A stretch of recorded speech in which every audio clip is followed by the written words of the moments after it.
Hello दोस्तों, नमस्कार। एक बार फिर से स्वागत है आपके अपने यूट्यूब चैनल देव जी के ट्रिक्स में। तो दोस्तों, यहाँ पर डेली जो कि आप देख सकते हैं रात को 8:50 में यहाँ पर हिंदी का जबरदस्त तरीके का टेस्ट आपको कराया जाता है। आप किसी भी एग्जाम की तैयारी कर रहे हैं, है ना, तो आप लोग डेली का डेली टेस्ट लगाते रहिएगा। चलिए स्टार्ट करते। देखिए, पहला क्वेश्चन कह रहा है कि आँखियां हरि दर्शन की भूखी, कैसे रहे रूप रस साची ए बतिया सिनु रूखी। यहाँ पर आपसे पूछा है रस कौन सा है, आप बताइए यहाँ पर आपका रस क्या हो जाएगा। तो दोस्तों, यहाँ पर कह रहा है आँखियां हरि दर्शन की भूखी। इसका मतलब है कि दर्शन दर्शन अभी आपको मिलेंगे, है ना, दर्शन मिलेंगे। इसका मतलब आपका यहाँ पर है क्या है, वियोग श्रृंगार है। ऑप्शन बी नंबर जिसका अभी आया है यहाँ पर राइट हो जाएगा, वियोग श्रृंगार हो जाएगा। दोस्तों याद रखिएगा, वियोग श्रृंगार में मिलने की आशा रहती है। क्या मिलने की जो आशा है वो आपकी रहती है, लेकिन दोस्तों शांत रस में मिलने की आशा दोस्तों नहीं रहती है। इसलिए यहाँ पर आशा है मिलने की, इसलिए यहाँ पर वियोग लगाया गया है। याद रखिएगा, क्लियर है। गुड इवनिंग सभी को, गुड इवनिंग। नेक्स्ट क्वेश्चन आइए। क्वेश्चन आपसे दिया गया है, कह रहा है कि बालकृष्ण भट्ट को हिंदी का एडिशन किसने कहा है। बालकृष्ण भट्ट को हिंदी का जो एडिशन कहा है वो किसने कहा है दोस्तों। 2 को ऑप्शन देना है और 2 के यहाँ पर देख सकते हैं ऑप्शन आ रहा है आपका बी नंबर है, ये है आपके रामचंद्र शुक्ल। रामचंद्र शुक्ल इसका ऑप्शन आ रहा है, बिल्कुल राइट हो जाएगा। क्यों? क्योंकि इन्होंने हिंदी गद्य साहित्य में वही काम किया है जो अंग्रेजी गद्य साहित्य में एडिशन और स्टील ने किया था, इसलिए इनको हिंदी का एडिशन कहा गया है। ऑप्शन बी नंबर है राइट हो जाएगा। दोस्तों आगे बढ़िए। क्वेश्चन आपसे पूछा गया है, आपसे ढिंढोरा पीटना इस मोहरे का अर्थ क्या होता है। ढिंढोरा पीटना इस मोहरे का अर्थ क्या हो जाएगा। तो ढिंढोरा पीटना मतलब होता है दोस्तों प्रचार करना। ऑप्शन क्या बनेगा यहाँ पर बी नंबर है राइट हो जाएगा, प्रचार करना। लेकिन आप लोग भैया प्रचार वगैरह नहीं करते हैं, है ना। आप लोगों को प्रचार करना चाहिए कि हिंदी की बेस्ट क्लास आपकी होती है हमारे चैनल पर। तो आप लोग भाई बच्चों को जरूर बताइएगा, शेयर करिए, क्लास करिए, है ना। तो यहाँ पर जो आंसर है वो आपका बी नंबर है राइट हो जाएगा। नेक्स्ट क्वेश्चन को लाते हैं। क्वेश्चन आपसे यहाँ पर दिया गया है, कह रहे समास शैली का प्रयोग किस प्रकार के निबंधों में होता है। दोस्तों दिया है समास शैली, और समास शैली का जो प्रयोग होता है वो कैसे निबंधों में। आप कहेंगे सर यहाँ पर दोस्तों जो आपका विचारात्मक होते हैं, है ना, क्या विचारात्मक में होते हैं और आपके भावात्मक में होते हैं। इसका जो ऑप्शन बनेगा वो आपका बनेगा ए और आपका डी। यहाँ पर 2 आंसर है दोस्तों। याद रखिए कि समास शैली का प्रयोग आपकी विचारात्मक में भी होता है और भावात्मक में होता है। मतलब ऑप्शन जो आपका बनेगा यहाँ पर आपका डी बनेगा। दोस्तों नोट कर लीजिएगा, ठीक है ना। यहाँ पर आगे बढ़िए। क्वेश्चन आपसे अगला पूछा गया है और कह रहा है कि निस्दिन बरसत नयन हमारे में कौन सा रस है। तो निस्दिन बरसत हमारे नयन से, है ना, तो क्या हो जाएगा। आप कहेंगे सर यहाँ पर देखा जाए 5 नंबर में तो ऑप्शन क्या बनेगा। चलिए दोस्तों, यहाँ पर वियोग श्रृंगार है आपको उद्धव, है ना। उद्धव के बारे में जानते हैं, आपने प्रसंग पढ़ा हुआ हाई स्कूल में, है ना। उद्धव को गोपियां जो है संदेश देती हैं कि जाकर श्री कृष्ण भगवान से बोल दीजिएगा कि हमारे नयनों से निस्दिन पानी बरसता रहता है ना। यहाँ पर वियोग श्रृंगार इसको ऑप्शन जिसका आ रहा है सी नंबर राइट हो जाएगा। और आगे बढ़िए। क्वेश्चन आपसे दिया गया है, कह रहा है इति का विलोम शब्द क्या होता है। क्वेश्चन नंबर आपका 6 दिया गया है, इति का विलोम। देखो इति का मतलब होता है अंत, है ना। इति का अर्थ होता है अंत होता है, या समाप्ति कह लीजिए या तो आदि कह दीजिए। तो भैया यहाँ पर आप कहेंगे 6 नंबर में जो आपका है इति का हो जाएगा अथ। और अथ का अर्थ क्या होता है। तो अथ का अर्थ होता है आरंभ या शुरुआत करना, है ना, आरंभ या शुरुआत करना। तो ऑप्शन देखिए आपका बी नंबर है राइट हो जाएगा। आगे बढ़िए। क्वेश्चन आपसे अगला पूछा गया है, कह रहा है निम्नलिखित में से कौन सा वर्णिक छंद है। वर्णिक छंद मतलब होता है जिसमें वर्णों की गिनती होती है। भैया जय हिंद सभी को, जय हिंद। कह रहा है आपसे कि कौन सा वर्णिक छंद है और वर्णों की गिनती होती है आपकी सवैया में। किसमें होती है, सवैया में होती है। याद रखिएगा सवैया में होती है, ठीक है ना। यहाँ पर आगे बढ़िए। क्वेश्चन आपसे अगला पूछा गया है और आपसे कह रहा है कि जिसकी इच्छा की गई हो वह कहलाता है। जिसकी इच्छा की गई हो, जिसकी इच्छा की गई है उसे कहते हैं दोस्तों इप्सित भी कहते हैं, यहाँ पर इच्छित भी कहते हैं, आकांक्षा भी कहते हैं। अर्थात तो ऑप्शन दोस्तों डी नंबर है इनमें से सभी। जिसकी इच्छा की गई हो इच्छित कहते हैं, इप्सित भी कहते हैं, आकांक्षा भी कहते हैं। मतलब ऑप्शन डी नंबर है यहाँ पर राइट हो जाएगा। यहाँ पर आगे बढ़िए। क्वेश्चन आपसे अगला पूछा गया है, एक थाली के चट्टे बट्टे का अर्थ इनमें से क्या होता है।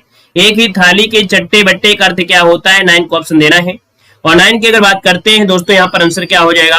तो भैया समान आदत वाले लोग, है ना, जैसे इस क्लास में होते हैं, कुछ कॉपी पेस्ट करते रहते हैं, कुछ लड़ाई झगड़ा करते रहते हैं, तो भैया समान आदत वाले हो गए, मतलब ऑप्शन यहाँ पर 9 का बनेगा बी नंबर, समान आदत और स्वभाव वाले। यहाँ पर आंसर आपका बी नंबर राइट हो जाएगा। यहाँ पर आगे बढ़िए, क्वेश्चन आपसे अगला पूछा गया है, कह रहे अधीश में कौन सा उपसर्ग दिया गया है। अधीश में उपसर्ग पूछा गया है और उपसर्ग होता है किसी भी शब्दांश के आगे होता है। अब आप कहेंगे सर यहाँ पर जो आंसर है, यहाँ पर दोस्तों जो आपका आंसर है वो आपका बी हो जाएगा, अधि। अधि जो आपका हो जाएगा वो क्या हो जाएगा, ये हो जाएगा आपका, इसका उपसर्ग बनेगा, है ना। तो इसका जो आंसर बन गया वो बी नंबर राइट हो जाएगा दोस्तों, याद रखिएगा, है ना।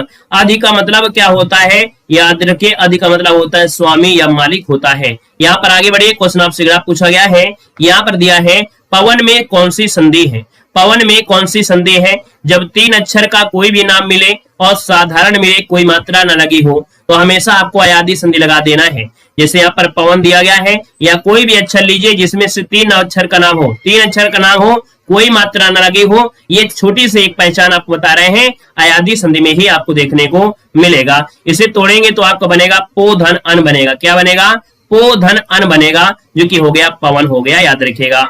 यहाँ पर आगे बढ़िए, क्वेश्चन आपसे अगला पूछा गया है, यहाँ पर दिया गया है क्या, क्वेश्चन नंबर आपका 12 और 13 में कह रहा है तत्सम शब्द का चयन करना है। और तत्सम की अगर बात कर लेते हैं तो दोस्तों ऑप्शन में से क्या हो जाएगा, आप कहेंगे सर तत्सम, यहाँ पर देखो दक्षिणा और दाहिना, है ना। यहाँ पर देखिए बी नंबर जो दक्षिण दिया गया है ये है आपका तत्सम दोस्तों, याद रखिएगा। दक्षिण आपका क्या है, ये तत्सम आपका है, याद रखिएगा। और इसका जो तद्भाव होता है वो बनता है दाहिना, हमने आपको बताया भी है, इसका जो तद्भाव होता है वो दाहिना होता है। यहाँ पर आगे बढ़िए, क्वेश्चन आपसे अगला पूछा गया है और कह रहा है यहाँ पर दोस्तों आपको तत्सम बताना है, तत्सम इनमें से कौन हो जाएगा। चलिए क्वेश्चन नंबर यहाँ पर लॉक किया जाए।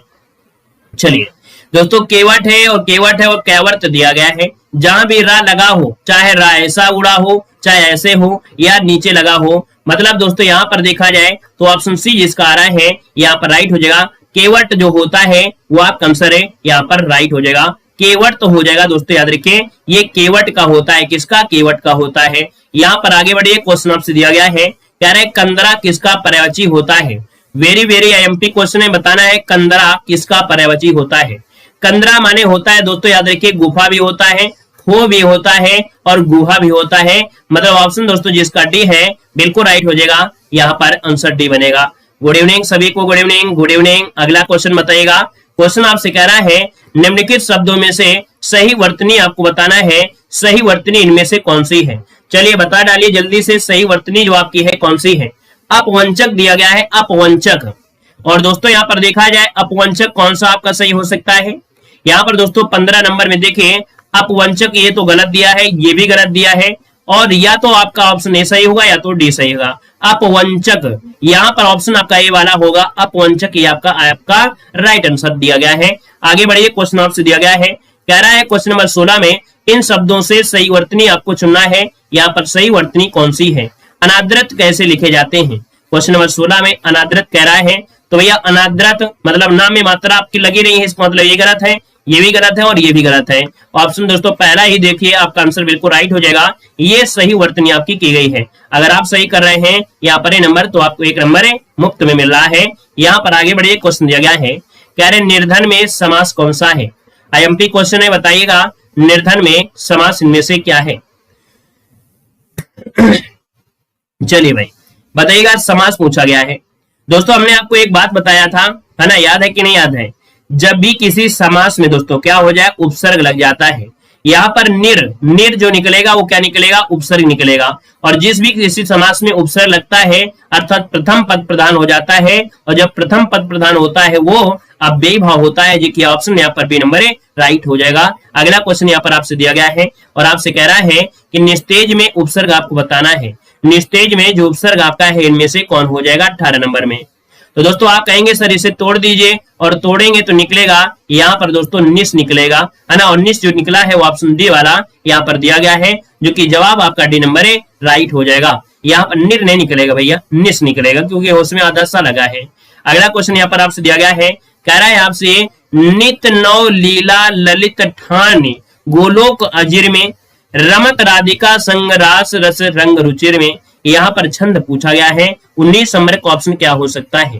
तो दोस्तों ये आपका जो ऑप्शन है इनमें से क्या होगा।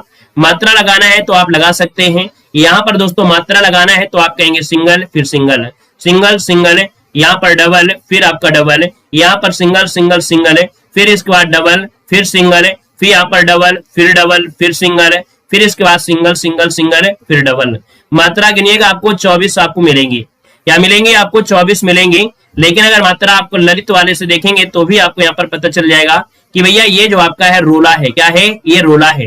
यहाँ पर आंसर जो आपका है वो आपका बनेगा बी नंबर, ये रोला में आपका आएगा, याद रखिएगा, ठीक है ना, क्योंकि इसमें 24 मात्राएं होती हैं। 11 और 13 बताया 11 और 13 में क्या होती है, यति होती है अर्थात रोकना होता है। यहाँ पर आगे बढ़िए, क्वेश्चन आपसे दिया गया है, यहाँ पर कह रहा है भारतेंदु युग का जो समय सीमा है वो आपकी कौन है। चलिए बताइएगा क्या हो जाएगा। यहाँ पर दिया गया है भारतेंदु युग की जो समय सीमा है इनमें से क्या होगा। यहाँ पर दोस्तों आपका 20 नंबर जो दिया गया है, 20 नंबर में वो दोस्तों आपका हो जाएगा 1850 से लेके 1900। यहाँ पर जो आंसर आ रहा है ए नंबर है 1850 से 1900, जिसका अभी ऑप्शन आएगा यहाँ पर राइट हो जाएगा।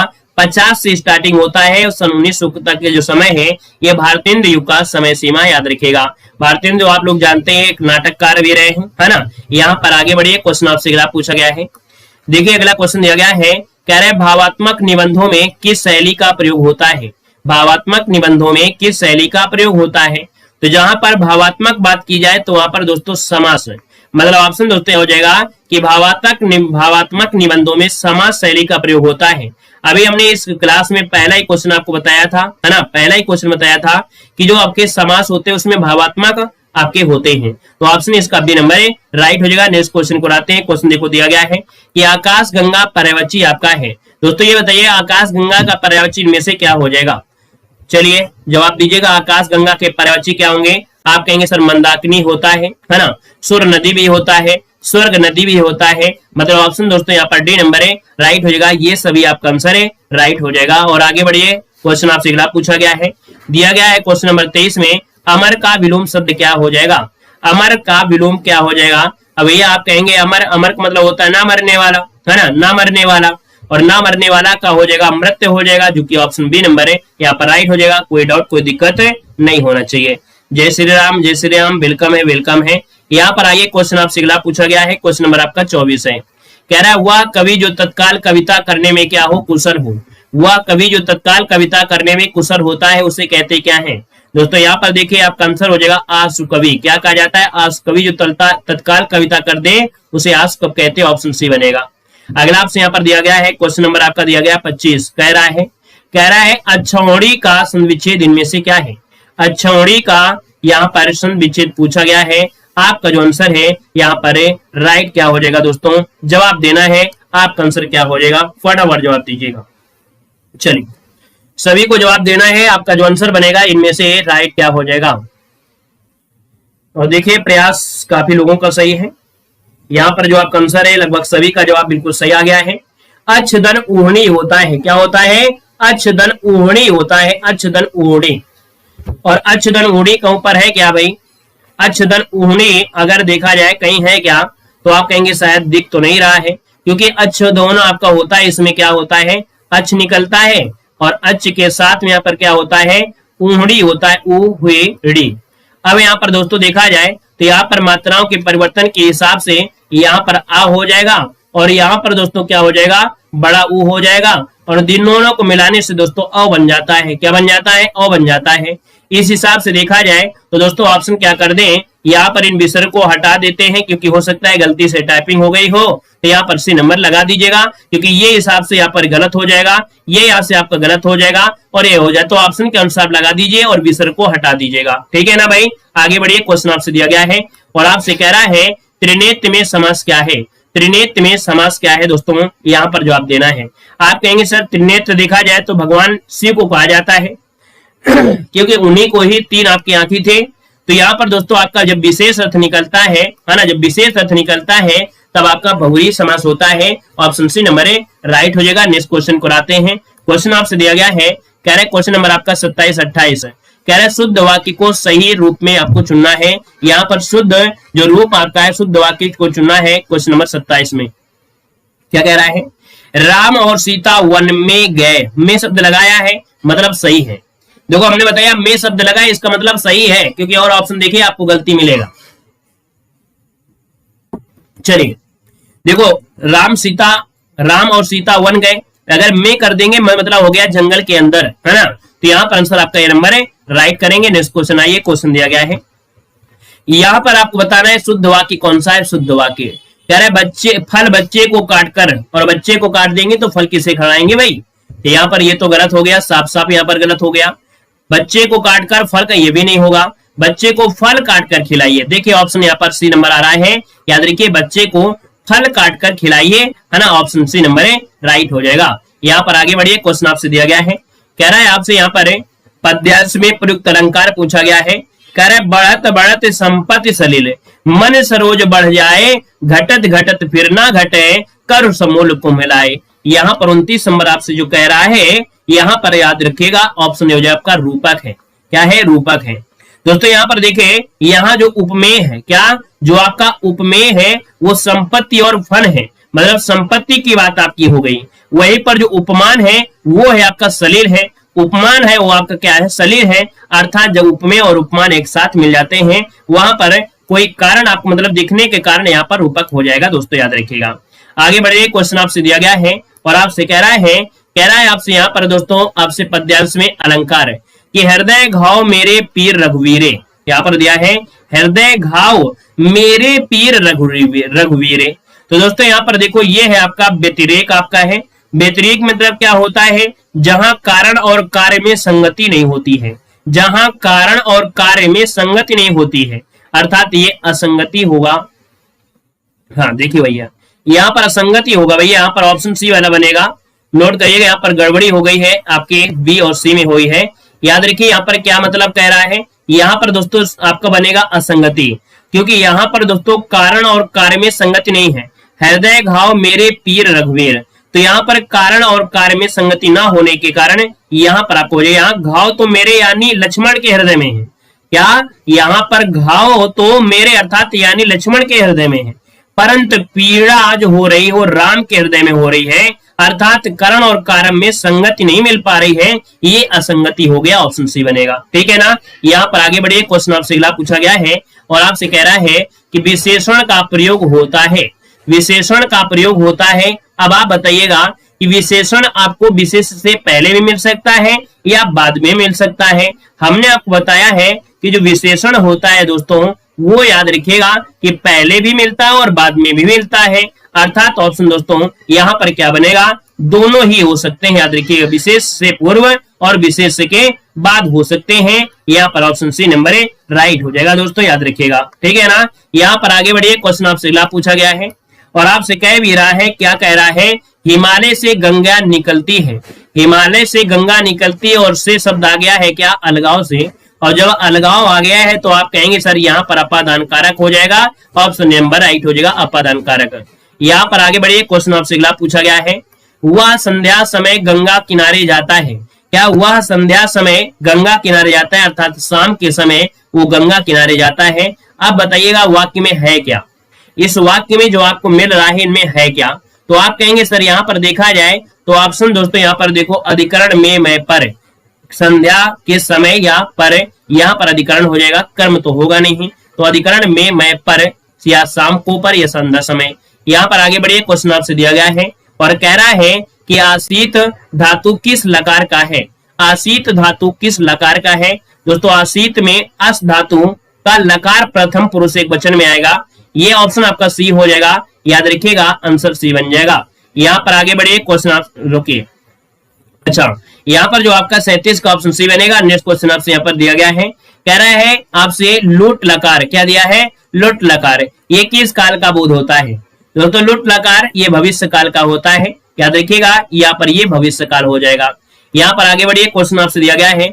देखिए आप सब लोग भूल गए हैं, मतलब हाई स्कूल में जब आप पढ़े थे सब भूल गए हैं आप लोग। देखिए फलम दिया है, फलम फले फलान, फलम फले फलान, फलेर फलभ्यम फलई, ये सब आते हैं ना दोस्तों। फलम जो आपका है ये है क्या? तो दोस्तों ये क्या है? आपका नपुंसक लिंग में आएगा, ऑप्शन सी नंबर है, राइट हो जाएगा। दोस्तों ये आपके प्रथमा और द्वितीय व्यक्ति के एक वचन में आते हैं। यहाँ पर आगे बढ़िए, क्वेश्चन आपसे दिया गया है और कह रहा है राम शब्द पंचमी विभक्ति एक वचन के रूप में बनता है। राम शब्द का पंचमी विभक्ति बताइए और एक वचन में रूप बताइए, क्या बन सकता है? तो दोस्तों यहाँ पर राम शब्द का पंचमी विभक्ति में होता है रमात, रमभ्यम रमई, रामात होता है और रामात जो आपसे दिया है वो आपका ए नंबर है, राइट हो जाएगा, रामात हो जाएगा। यहाँ पर आगे बढ़िए, क्वेश्चन आपसे दिया गया है किस समास में अंतिम पद प्रधान होता है, किस समास में अंतिम पद प्रधान होता है। दोस्तों यहाँ पर देखेंगे 41 नंबर में, तो ये है दोस्तों आपका तत्पुरुष समास, क्योंकि इसका अंतिम पद ही क्या होता है, प्रधान होता है। यहाँ पर आगे बढ़िए, क्वेश्चन दिया गया है, ये कैसे क्वेश्चन है भैया, कैसे क्वेश्चन है, आपके संस्कृत नहीं पढ़ेगा, इसका मतलब जो लोग ये नहीं जानते हैं कि ये कैसे क्वेश्चन आप कह रहे हैं, इसका मतलब वो हाई स्कूल में चुकरा देकर पढ़ाई किए होंगे, या तो स्कूल के पीछे पढ़े होंगे, है ना, या तो ये नहीं जानते हैं कि भैया रामम रामा रमभ्यम क्या है, या तो स्कूल गए नहीं होंगे, या तो स्कूल में चुकरा दे के पढ़े होंगे, या तो स्कूल के पीछे भुट्टा तोड़ने चले जाते होंगे। जब सीजन आता होगा अमरूद का तो अमरूद तोड़ने जाते होंगे, जब ककड़ी का सीजन आता होगा तो ककड़ी तोड़ने जाते होंगे, है ना, जब भुट्टा का सीजन आता होगा तो भुट्टा तोड़ते रहते होंगे। तो वही तो नहीं मालूम है ना कि भैया रामम कौन सा क्वेश्चन है। अरे अनिवार्य संस्कृत, हाई स्कूल में अनिवार्य संस्कृत है, 2-3 क्वेश्चन आपको संस्कृत के लिए दे रहे हैं, ठीक है। चलिए आगे बढ़िए, यहाँ पर आगे बढ़िए, क्वेश्चन आपसे अगला पूछा गया है और कह क्या रहा है, कह रहे तितली किसकी रचना है। क्वेश्चन नंबर 42 है, तितली कैसी रचना है या किसकी रचना है, दोस्तों बताइएगा। यहाँ पर दोस्तों 42 नंबर दिया गया है और 42 का ऑप्शन हो जाए आपका ये जयशंकर सातकी है, किसके है, जयशंकर सातकी। अब समझेगा यहाँ पर आपका ये नंबर है, राइट हो जाएगा। चलिए आगे बढ़े, क्वेश्चन आपसे दिया गया है और आपसे कह रहा है निम्नलिखित में से महादेवी वर्मा का कौन सा रेखा चित्र नहीं है। महादेवी वर्मा का रेखा चित्र नहीं है, यहाँ पर जवाब देना है। दोस्तों 43 नंबर में देखें तो महादेवी वर्मा का रेखा चित्र में दोस्तों अतीत के चलचित्र हैं, पद के साथी हैं और स्मृति की रेखाएं हैं। ऑप्शन सी हो जाएगा रेखाएं बोल उठी। क्या रेखाएं बोल उठी, ये देवेंद्र नाथ सत्यार्थी का, किसका है, ये है देवेंद्र नाथ सत्यार्थी का है। देखिए देवेंद्र नाथ सत्यार्थी का है। यहाँ पर आगे बढ़िए, क्वेश्चन आपसे अगला पूछा गया है, कह रहे वे दिन वे लोग, क्या वे दिन वे लोग किसकी रचना है। वे दिन वे लोग ये रचना है दोस्तों, याद रखिएगा शिव पूजन सहाय की है, शिव पूजन सहाय जो कि ऑप्शन डी बनेंगे। और ये जो आपका प्रकाशन हुआ था दोस्तों, इसका जो प्रकाशन हुआ था ये 1949 में हुआ था। कब, 1949 में इसका प्रकाशन हुआ था। यहाँ पर आगे बढ़िए, क्वेश्चन आपसे अगला पूछा गया है और कह रहा है आपसे कि काव्य दर्श नामक ग्रंथ की रचना किसके द्वारा की गई थी। बताइएगा कि काव्य दर्श नामक जो आपकी रचना है, ग्रंथ है, इसकी रचना किसके द्वारा की गई थी। यहाँ पर दोस्तों ऑप्शन क्या बनेगा, तो दोस्तों ऑप्शन डी हो जाएगा, ये कवि का नाम है दंडी। कौन से, यहाँ पर आंसर आपका डी राइट हो जाएगा। नेक्स्ट क्वेश्चन को आते हैं, क्वेश्चन दिया गया है, कह रहे के बिड़ला फाउंडेशन द्वारा वर्ष 1942 में साहित्य के क्षेत्र में उत्कृष्ट योगदान के लिए किस सम्मान की आपकी शुरुआत की गई थी। दोस्तों 48 नंबर की अगर बात करते हैं तो ऑप्शन क्या हो सकता है। दोस्तों यहाँ पर देखिए 48 नंबर में तो जवाब हो जाएगा नंबर सरस्वती सम्मान। सरस्वती सम्मान की जो शुरुआत हुई थी के बिड़ला फाउंडेशन के द्वारा 1992 में ये स्थापित किया गया था। ऑप्शन नंबर राइट हो जाएगा। यहाँ पर आगे बढ़िए, क्वेश्चन आपसे अगला पूछा गया है और कह रहा है कि तानसेन सम्मान किस राज्य सरकार ने आरंभ किया है। तानसेन जो सम्मान है वो किस राज्य सरकार ने आरंभ किया है। ऑप्शन क्या हो जाएगा। वीडियो को भैया लाइक शेयर कर दीजिएगा, है ना। यहाँ पर जितने भी यहाँ पर शेयर नहीं जुड़े हैं तो वीडियो को भी लाइक शेयर करते हुए चलेंगे, थोड़ा अच्छा लगने लगे क्लास में। तो दोस्तों यहाँ पर देखिए आपका 49 नंबर का ऑप्शन बी, ये आपके मध्य प्रदेश सरकार, ऑप्शन बी हो जाएगा। अगला आपसे यहाँ पर देखो दिया गया है कि पद्मावत के लेखक आपके कौन हैं। पद्मावत के जो लेखक हैं यहाँ पर कौन हो जाएंगे। तो पद्मावत की बात किया है तो आप कहेंगे सर मलिक मोहम्मद जैसी, और ऑप्शन दोस्तों यहाँ पर सी नंबर है राइट हो जाए। इप्सित का विलोम क्या होता है। इप्सित का विलोम शब्द क्या होता है, यहाँ पर जवाब देना है। इप्सित का विलोम क्या होता है, आप कहेंगे सर इप्सित का होता है अनिप्सित, यहाँ पर आंसर आपका बी बनेगा। राजा शब्द का विलोम क्या होता है, तो राजा का विलोम क्या होता है, राजा का होता है रंक, तो ऑप्शन आपका सी नंबर है राइट हो जाएगा, सी नंबर हो जाएगा। क्लियर है ना। यहाँ पर आगे बढ़िए, क्वेश्चन आपसे अगला पूछा गया है और कह रहा है यहाँ पर साहचर्य का विलोम क्या होता है। साहचर्य का विलोम क्या होता है, जवाब दीजिएगा। साहचर्य का विलोम क्या हो जाएगा, तो आप कहेंगे अलगाव होता है। क्या होता है, अलगाव होता है, तो ऑप्शन डी नंबर है राइट हो जाएगा। नेक्स्ट क्वेश्चन कराते हैं। क्वेश्चन दिया गया है कि आकाश का विलोम क्या होता है। आकाश का विलोम क्या होता है दोस्तों 4 नंबर में, तो आकाश का होता है पाताल, तो ऑप्शन सी नंबर है राइट हो जाएगा, आकाश का पाताल हो जाएगा। आगे बढ़िए, क्वेश्चन आपसे अगला पूछा गया है विराट का विलोम क्या होता है। विराट का विलोम क्या होता है? तो विराट का होता है क्षुद्र होता है, विराट का होता है क्षुद्र, जो कि ऑप्शन बनेगा यहाँ पर आपका डी नंबर है। और आगे बढ़िए, क्वेश्चन आपसे दिया गया है, कह रहा है सगुण का विलोम क्या होता है? चलिए बताना है कि सगुण का जो विलोम होता है, सगुण का जो विलोम होता है इनमें से क्या होता है? चलिए बताइएगा, सगुण का विलोम इनमें से क्या हो जाएगा? सगुण का विलोम बता डालिए सभी लोग। आप कहेंगे सर सगुण का जो विलोम होता है यहाँ पर दोस्तों आपका हो जाएगा निर्गुण, ऑप्शन डी नंबर है, राइट हो जाएगा निर्गुण। अगला दिया गया क्वेश्चन नंबर 7, कह रहा है अब शकुन का विलोम क्या होता है? अब शकुन का विलोम क्या होता है? तो शकुन होता है ऑप्शन बी नंबर है, राइट हो जाएगा बी नंबर है। और अगला क्वेश्चन आपसे दिया गया है, अज्ञ का विलोम क्या होता है? अज्ञ का विलोम क्या होता है? यहाँ पर जवाब देना है, थोड़ा फास्ट तरीके से सॉल्व करेंगे, है ना। यहाँ पर दोस्तों आपसे दिया है कि अज्ञ का विलोम क्या होता है? तो अज्ञ का होता है विज्ञ, और विज्ञ कहाँ दिया है? ऑप्शन ए नंबर इसका राइट हो जाएगा। दोस्तों आगे बढ़िए, क्वेश्चन आपसे दिया गया है, आपसे कह रहा है यहाँ पर अगला क्वेश्चन है, तिमिर का विलोम क्या होता है? क्या दिया है? तिमिर का विलोम क्या होता है? तो तिमिर मतलब होता है अंधेरा, और अंधेरा का हो जाएगा प्रकाश, जो कि आपका आलोक, ऑप्शन बनेगा यहाँ पर आपका ये नंबर है। और आगे बढ़िए, क्वेश्चन आपसे दिया गया है, गौरव का विलोम क्या होता है? दोस्तों बताना है गौरव का विलोम क्या होता है? तो वही आप बताएंगे, गौरव को होता है लाघव, अर्थात हम लोग ये भी कह सकते हैं कि यहाँ पर जो आपका आंसर बनेगा वो राइट इनमें से क्या हो जाएगा? यहाँ पर लाघव, जो कि ऑप्शन ए हो जाएगा। अगला है प्रत्यक्ष का विलोम क्या होता है? तो प्रत्यक्ष का क्या हो जाएगा? अप्रत्यक्ष, और अप्रत्यक्ष को हम बोलते हैं परोक्ष, क्या बोलते हैं? परोक्ष बोलते हैं। अगला क्वेश्चन यहाँ पर दिया गया है और आपसे कह रहा है बहिरंग का विलोम क्या होता है?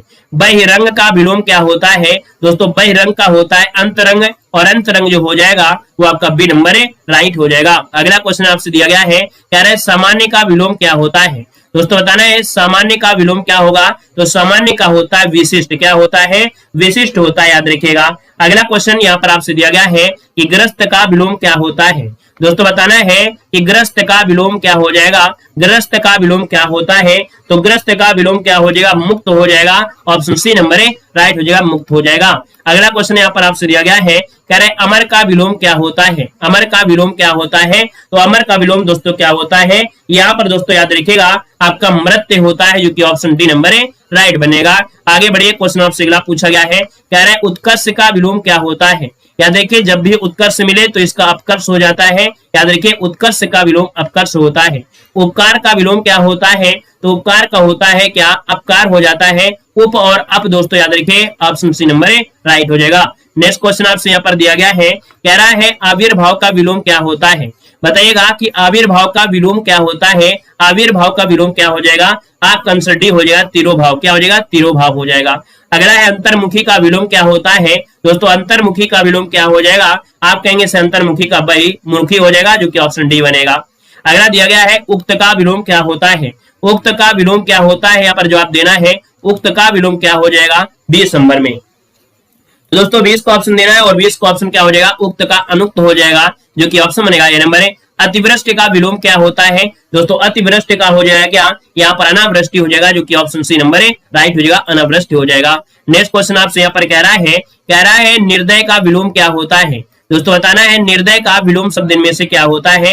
निर्दय का विलोम बताया गया है, आप कहेंगे सर निर्दय का जो विलोम होगा यहाँ पर सदैव हो जाएगा, जो कि ऑप्शन बनेगा यहाँ पर आपका सी नंबर है, राइट हो जाएगा, सदैव हो जाएगा। यहाँ पर दिया संयोग, और संयोग का विलोम क्या होता है? तो संयोग का हो जाएगा वियोग, जो कि ऑप्शन बनेगा आपका बी नंबर है, राइट हो जाएगा। नेक्स्ट क्वेश्चन आपसे यहाँ पर कह रहा है, यहाँ पर दिया गया है उन्मीलन का विलोम क्या होता है? दोस्तों दिया है उन्मीलन का विलोम क्या होता है? उन्मीलन का होता है निमीलन, है ना, निमीलन, जो कि ऑप्शन है यहाँ पर बी नंबर है, राइट हो जाएगा। नेक्स्ट क्वेश्चन दिया गया है, आपसे कह रहा है आवेशित का विलोम क्या होता है? दोस्तों आवेशित का होता है अनावेशित, क्या होता है? अनावेशित, और अनावेशित कहां पर है? ऑप्शन ए आपका दिया गया है। आगे बढ़िए, क्वेश्चन आपसे पूछा गया है, कह रहे हैं अनुरूप का विलोम क्या होता है? अनुरूप का विलोम क्या होता है? दोस्तों अनुरूप का होता है क्या? प्रतिरूप हो जाता है या विरूप होता है? दोस्तों 26 को ऑप्शन बनेगा यहाँ पर प्रतिरूप, जो कि ऑप्शन बी हो जाएगा। अगला है निम्नलिखित में से एक शुष्क का विलोम बताना है। शुष्क का विलोम क्या हो जाएगा? दोस्तों शुष्क का होता है अर्ध, और अर्ध दिया है, ऑप्शन बी नंबर दिया गया है। अगला क्वेश्चन यहाँ पर दिया गया है, कह रहे निम्नलिखित में से एक स्थूल का विलोम पूछा गया है। स्थूल का विलोम इनमें से क्या हो जाएगा? यहाँ पर जवाब देना है स्थूल का विलोम क्या होता है? दोस्तों स्थूल का विलोम क्या हो जाएगा? यहाँ पर सूक्ष्म हो जाएगा, जो कि ऑप्शन ए नंबर है, राइट हो जाएगा। नेक्स्ट क्वेश्चन को आते हैं। क्वेश्चन दिया गया है अनिवार्य का विलोम क्या होता है? दोस्तों अनिवार्य का विलोम क्या हो जाएगा? यहाँ पर जवाब देना 29 नंबर में। 29 को ऑप्शन दोस्तों यहाँ पर क्या हो जाएगा, यहाँ पर बी नंबर है। अनिवार्य का विलोम होता है, याद रखिएगा, ऐच्छिक होता है जो कि आपकी इच्छा के अनुसार होता है। ऑप्शन आपका बी बनेगा। और अगला क्वेश्चन यहाँ पर आपसे दिया गया है और आपसे कह रहा है यहाँ पर पथ का विलोम क्या होता है। दोस्तों बताना है कि पथ का जो विलोम होता है इनमें से क्या होता है, जवाब देना है पथ का विलोम क्या हो जाएगा दोस्तों, सॉरी पृथक का विलोम पूछा गया है। पृथक दिया है, पृथक मतलब होता है अलग, और अलग का मतलब आपका ये हो गया कि यहाँ पर आंसर हो जाएगा संयुक्त। क्या हो जाएगा, संयुक्त। ऑप्शन बी हो जाएगा। प्रतिकूल का विलोम क्या होता है, प्रतिकूल का विलोम पूछा गया है तो आप कहेंगे अनुकूल होता है। क्या होता है, अनुकूल होता है। ऑप्शन सी बनेगा। नेक्स्ट क्वेश्चन आपसे यहाँ पर दिया गया है, कह रहा है निम्नलिखित में से एक उपयोग का विलोम पूछा गया है। क्या दिया है, उपयोग का विलोम पूछा गया है, और उपयोग का हो जाएगा अनुपयोग, और अनुपयोग जो आपका दिया गया है वो आपका डी दिया गया है। चिरंतन का विलोम क्या होता है, यहाँ पर 33 का जवाब देना है कि चिरंतन का विलोम क्या होता है, तो चिरंतन का होता है नस्वर। क्या होता है, नस्वर होता है। ऑप्शन ए हो जाएगा। और अगला क्वेश्चन यहाँ पर आपसे दिया गया है, इनमें से विलोम शब्द युग्म का गलत आपको बताना है। इनमें से विलोम शब्द युग्म में से एक गलत कौन सा है, यहाँ पर गलत पूछा गया है, आपका आंसर क्या होगा। तो दोस्तों यहाँ पर देखिएगा, दक्षिण का वाम होता है, विधि का निषेध होता है, बर्बर का सब होता है, उद्धम का निरुद्धम दिया है। उद्धम का मतलब होता है मेहनती, इसका मतलब होता है आलसी, है ना। क्या हो जाएगा, आलसी, अर्थात बी नंबर गलत दिया गया है। आगे बढ़िए, क्वेश्चन आपसे दिया है स्थावर का विलोम क्या होता है। चलिए बताइएगा, स्थावर का विलोम इनमें से राइट क्या हो जाएगा, स्थावर का विलोम। और स्थावर का होता है जंगम। क्या होता है, जंगम, जो कि ऑप्शन बनेगा डी नंबर राइट हो जाएगा, जंगम हो जाएगा। और आगे बढ़िए, क्वेश्चन आपसे अगला पूछा गया है। यहाँ पर दोस्तों अगला पॉइंट आपके सामने यहाँ पर दिया गया है, कह रहा है निम्नलिखित में से विलोम की दृष्टि से शुद्ध आपसे पूछा गया है। यहाँ पर जो आपका शुद्ध युग्म आपका है कौन सा है। दोस्तों यहाँ पर देखिए 36 नंबर में, और 36 का दिया है अल्पज्ञ का बहुज्ञ। अल्पज्ञ का बहुज्ञ दोस्तों आपका पहला ऑप्शन बिल्कुल राइट हो गया है। अगला विलोमार्थक दृष्टि से एक युग्म आपका अशुद्ध है। अशुद्ध की बात करते हैं 37 नंबर में, दोस्तों यहाँ पर दिया गया सचल का अचल दिया गया है। दोस्तों आपका जवाब देना है, क्या सचल का अचल होता है क्या, सचल का विलोम क्या होता है, बताइए सचल का विलोम क्या होता है। चलिए, स्थिर होता है। क्या होता है, स्थिर होता है, याद रखिएगा। इसका मतलब आपका ये गलत हो गया है। निरपेक्ष का सापेक्ष, मौलिक का मौलिक, और बंधन का मोक्ष हो जाएगा। मुख का विलोम होता है क्या, मुख का होता है वाचाल, और वाचाल है जो कि ऑप्शन बी बनेगा। और आगे बढ़िए, क्वेश्चन आपसे दिया गया है, कह रहा है उन्मूलन का विलोम क्या होता है। अभी बताया, उन्मूलन का रोपण होता है। उन्मूलन का क्या होता है, रोपण होता है। याद देखिए, उन्मूलन का यहाँ पर रोपण हो जाएगा। और अगला क्वेश्चन आपसे दिया है, कह रहा है निम्नलिखित में से विलोम की दृष्टि से सही आपसे पूछा गया है। यहाँ पर 40 नंबर में सही क्या हो जाएगा, आग्रह का विग्रह दिया गया है। भैया आग्रह का विग्रह हो जाएगा क्या, नहीं। यहाँ पर उपकर्ष और अपकर्ष ये भी गलत दिया, उत्सर्जन विसर्जन। दोस्तों देखिए, जारज और औरस कौन सा, यहाँ पर जो ऑप्शन सी है जारज और औरस आपका आंसर है, राइट हो जाएगा। नेक्स्ट क्वेश्चन को लाते हैं। क्वेश्चन आपसे अगला पूछा गया है, निम्नलिखित में से शब्दों का सही युग्म आपसे कौन सा है। यहाँ पर इप्सित का अनिप्सित होता है, अपसित तो होता नहीं है, मतलब ये तो आपका गलत हो जाएगा। अमित का परमित ये भी गलत दिया है। हया बेहया बिल्कुल ऑप्शन सी नंबर राइट हो जाएगा। नेक्स्ट क्वेश्चन दिया गया है, निम्नलिखित में से गलत विलोम शब्द युग्म आपसे पूछा गया है। यहाँ पर गलत विलोम युग्म शब्द में से कौन हो जाएगा, प्रवेश का नवेश दिया गया जो कि आपका गलत दिया गया है ना। यहाँ पर गलत पूछा गया था 42 नंबर में, और 42 कहा गया है क्योंकि प्रवेश का होता है निकास। क्या होता है, निकास। वहीं पर दोस्तों आपका मुख का वाचाल, भूत का भविष्य, और दोस्तों यहाँ पर दिया है पुरस्कार का तिरस्कार, ठीक है ना। यहाँ पर आपका आंसर गलत हो गया है, आपका ये नंबर है। और अगला क्वेश्चन दिया है, महात्मा का विलोम क्या होता है। दोस्तों महात्मा का विलोम होता है क्या, आप कहेंगे सर महात्मा का होता है दुरात्मा, और दुरात्मा है ऑप्शन डी नंबर राइट हो जाएगा। नेक्स्ट क्वेश्चन को आते हैं। क्वेश्चन दिया गया है कि निषिद्ध के लिए सही विलोम बताना है, और निषिद्ध का जो सही विलोम होता है क्या होता है 44 नंबर में, तो 44 को ऑप्शन बनेगा यहाँ पर सी नंबर विहित होता है। निषिद्ध मतलब जो चीज में आपको मना किया जाए, है ना। विहित मतलब आपको परमिशन मिल जाए। सृष्टि का विलोम क्या होता है, तो सृष्टि बनी है तो इसका प्रलय होना आवश्यक है, अर्थात दोस्तों यहाँ पर क्या हो जाएगा, यहाँ पर बी नंबर प्रलय हो जाएगा। तो देखिए इस प्रकार से आपकी जो क्लास है वो हमने कंप्लीट कर दिया। तो चलिए फिर आज